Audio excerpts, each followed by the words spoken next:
As you know, we talked about the first key of an effective worship team, and the first key of an effective worship team is unity. The second key, according to John chapter 17, the second key of unity is intimacy. So we find the third key of an effective worship team, really of an effective life, and we find it again in John chapter 17. Listen to what Jesus says. He says, "My prayer is that all of them may be one, Father, just as you are in me and I am in you. May they also be in us, so that the world may believe that you have sent me." And then you can spend the rest of your life letting this sentence jam you up. "I have given them the glory that you gave me, that they may be one as we are one. I in them and you in me, so that they may be brought to complete unity.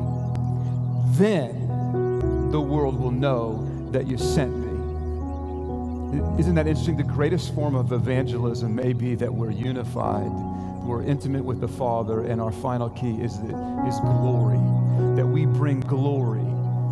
That God does this weird thing is that He says, "I've given them the glory that you gave me." The problem is that you and I are glory hounds. And we don't pass on that, especially in worship. It's difficult, right? Especially if you've got a little bit of a platform, you get a little bit of accolades, you get a little bit of attention, you start feeling good about yourself. And God says, "I didn't give you the glory for you to keep the glory. That's not what I designed you for." And that's why life gets jammed up and gets messed up. But we're glory hounds. It's a 2015 survey in the UK, which tells us that women spend 5 hours a week taking selfies. You're like, "Oh, that's the UK." And men, we don't take selfies much, but we sure talk selfies, don't we? And the false humility of it, "Oh, well, it's just the Lord, but here's what I've done. It's just the Lord, but here's what I have." And we start keeping the glory that God's given us, that we're to return to Him. It was a couple years ago, my family and I were in the Magic Kingdom. We were in front of the castle watching the fireworks show, right? Cinderella's castle, one of the greatest icons in the world. And we're way back. It's incredibly crowded, and the fireworks are getting ready to start. And 10 feet in front of us was this young woman, and she's standing there. She looks at the castle. Again, one of the greatest icons. I mean, the castle's glorious. I don't know what you think about it, but it is glorious, right? And so she's standing in front, looking at the castle. She takes out her phone, and she turns around to take a selfie with herself as the subject and this great icon in the background. And I'm not making it up. For the entire fireworks show, selfie, selfie, selfie, selfie, adjust my hair, selfie, selfie, selfie, never turning around to look at the glory that's behind her, and never showing anyone on her feed the subject other than herself. And I stood there in judgment, and I'm like, "God, look at this. Great sermon illustration, but she's full of herself." And God's like, "Scott, why don't you stop making yourself the subject of every post, of every conversation, of every picture, of everything that you promote?" And it's high time as worship teams and people who work together that we stop presenting ourselves in front of the glory. That God is to have all of the glory.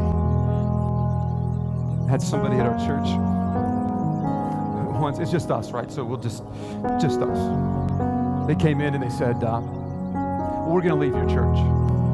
Husband and wife, we're going to leave your church." I said, "Why is that?" And the lady said, "Well, because my gifts aren't being used." Have you ever had this conversation? "We're going to leave your church because my gifts aren't being used." I'm like, "Okay. Well, I want to sing, and nobody's letting me sing. My gifts aren't being used." And what I wanted to say, you ever have those thoughts like afterwards, you're like, "Oh, I wish I would have." What I wanted to do was say, "Excuse me," and I wanted to go to the bathroom, and I wanted to get a toilet brush and come back and say, "We can use your gifts." Do you really want to serve? Who's the subject of what you're presenting? And here's what I know is God shares His glory with no one. He may loan it to you so that you can glorify him, but he's not going to share it with anybody. You say, well, what does it look like? Here's what it looks like. I love this. In 2 Chronicles chapter 6, Solomon's getting ready to dedicate the temple, and here's what he does. It says, Solomon stood before the altar of the Lord in front of the whole assembly of Israel, and he spread out his hands. Get this picture, right? He's got a whole assembly in front of him. Sounds familiar, right? You're going to have a whole assembly in front of you on Sunday. He stands in front of the assembly and holds out his hands. He had made a bronze platform. That is like he's elevating himself. He's kind of like putting himself up there. It was 5 cubits long and 5 cubits wide. It was 3 cubits high. And he had placed it in the center of the outer court. And then here is a picture when Solomon was saying, here's a picture of what it looks like to ascribe glory to God. It says, he stood on the platform. He stood on the platform. You have a platform.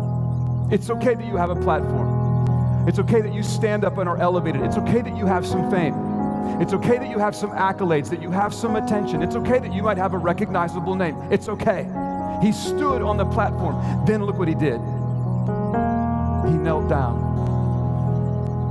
before the whole assembly. He knelt down before the whole assembly, and he spread out his hands toward heaven. This is the posture of glory. It's hard to make much of yourself when you're on your knees with your arms stretched out in surrender. You don't look like such a big deal anymore, do you? And God says, good. I have this quote in one of my offices, and it says, the world has yet to see what God can do with a man fully consecrated to him.